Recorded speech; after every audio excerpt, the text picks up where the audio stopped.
This is actually the one right here. This is the one where there's contention. There's the one where we don't really know where to go here. And I think for good cause, because Josh Parisian, even though, I mean, let's be honest about it, man. He lost his last fight pretty decisively. He is the subject of the meme where Dontel Mays was kind of, how would you say, pelvic thrusting his face into the mat. You know, it wasn't a good look. Losing, getting TKO'd, and getting kind of embarrassed like that, not really great looks. However, when someone's doing that, man, and there's nothing you can do against it, there's nothing you can do. It is what it is. Heavyweights, big boy. Dontel Mays, he's a beast, right? But he's fighting a dude who is very talented, but I think often underrated, in Alain Baudot. And I think this is going to be a fun fight here, AJ, because Alain Baudot, I think he has basically won all of the fights that he has lost until he lost them, right? Now, he did get a no contest for the Nascimento fight where he got basically slept by Nascimento. I don't know why that was a no contest. Maybe it was weed, maybe it was PED, something like that. Maybe you could look that up while I'm talking. But either way, AJ, I think the important thing to note here is that you have two bona fide talented heavyweights who have not found the success that they want in the UFC. So it's 2-1 record for Baudot, 1-2 for Parisian, and they both fight some like pretty legit fighters. So for Parisian, we're looking at his last three. We're looking at Dontel Mays, Roque Martinez, and Parker Porter. All pretty legit heavyweights, right? For Alain Baudot, we're looking at Parker Porter, Nascimento, and Tom Aspinall. But I think one of those names stands out more than the other. Baudot had to fight Tom Aspinall in what? His UFC debut? I mean, come on, brother. Talk about feeding him to the wolves. Maybe the UFC didn't know Tom Aspinall would be who he has become, but either way, I think it's just been a rough outing. But given that the odds are -110 a pop, this is a pick'em fight.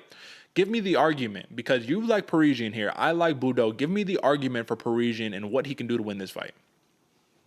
Man, I've Parisian. For me, it's the kicks. The same point though, man. And Baudot also has some amazing kicks. This one, man, this one is almost a copy and paste fight. Mm-hmm. We've seen this before in fights where stylistically they're both kind of the same, man. And honestly, and even the media perception, both of these fighters are basically the same as well. Kind of slept on, kind of overlooked, not really scary. You know, when you think of a scary heavyweight, you're not really thinking Josh Parisian or Alain Baudot, but they do both are very, very scrappy, like to bring in on the feet. I like Parisian for the kicks, man. I think he's gonna see Alain Baudot walking in heavy footed, plodding around, not really bouncing. Throw some leg kicks, get him up against the fence, hurt him, get that movement down, and then start really landing some big hands, man. Parisian, he can get out wrestled. And both of these dudes, the fight that I watched, for the fight that I compared both fighters really, was that Parker Porter fight. They both have L's to Parker Porter. Both fighters can get out grappled, but I don't see that happening with this one, man. I'm seeing a stand in not necessarily a phone booth, but, you know, standing in a slightly larger cubicle, both dudes swinging and banging. It's going to be still fun for the heavyweight fight. But like I said, these aren't people you think of as like heavy KO specialists. So I'm expecting some bloody masks here, Derek. I'm expecting to see a lot, you know, go later rounds right here. But for Parisian, I'm going with the kicks. I'm going with the pressure, the timing difference that we'll see. What about you, man? What's the way Alain Baudot wins this one? Well, Alain Baudot, man, I think that when he fights downhill, he's one of the scariest strikers in the heavyweight division, man, because he fights with reckless abandon. And I think that's kind of the point right there. And that's the good but the bad at the same time. Because when he bites down on that mouthpiece, oftentimes he will kind of neglect the game plan. So you go from being technical, stay in the pocket, have that nasty jab to that left hook combo, man. His left hook is money all day.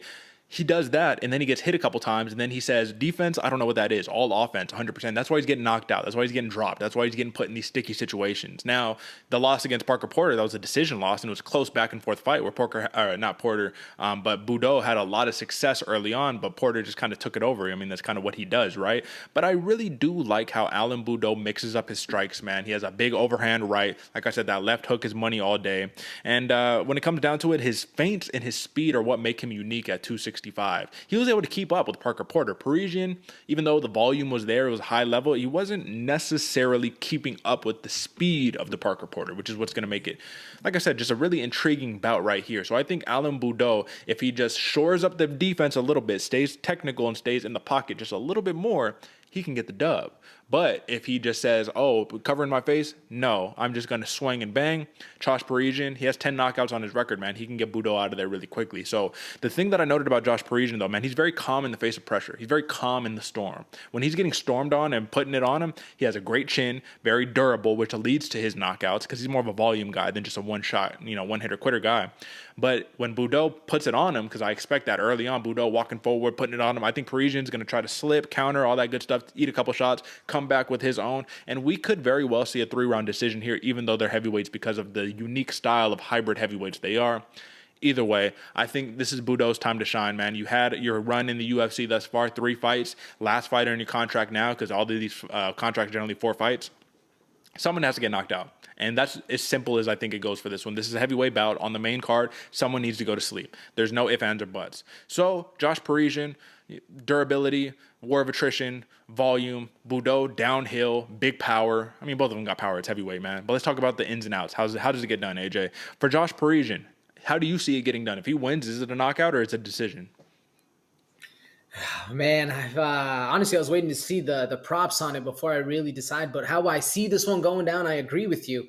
It needs to be a finish. Okay. Both of these fighters, if you want any sort of clout or claim or anything that's driving you forward in the heavyweight division, you need to get finishes, especially how smaller these guys are for the division. I'm pretty sure they're both going to walk in 250 plus either way. These guys ain't small, but for the division, it is. No, I'm thinking KO, man. I'm thinking leg kicks, throw him hard, throw him low, get him thinking about those kicks, and then come up top when he's walking downhill.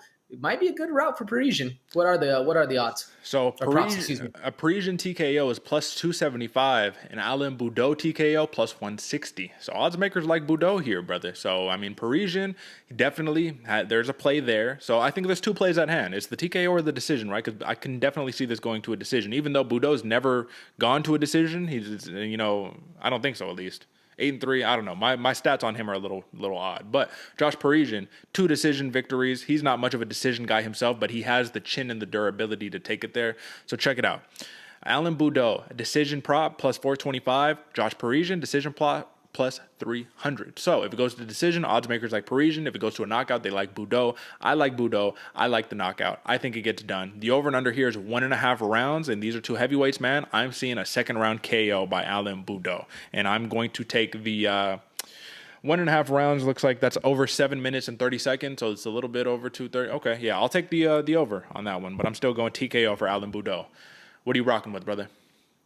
I like the decision prompt a little bit more. Again, I feel it's a little bit more lucrative on it. What was the number again? Plus 300.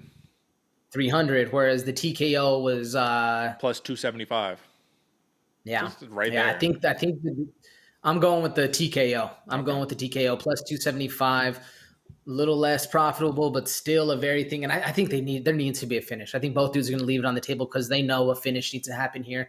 I'm going Parisian TKO, and I'm going round 2 with you as well, but I'm taking the over. I don't know if you took the over as well, but I'm taking the over. Yeah, I took the over 7 minutes and 30 seconds. So I am taking the over on that one. I think somebody is going to sleep, but it's going to be a back and forth. It's not going to be one-sided. I think this will be very back and forth. Fun fight in the heavyweight division.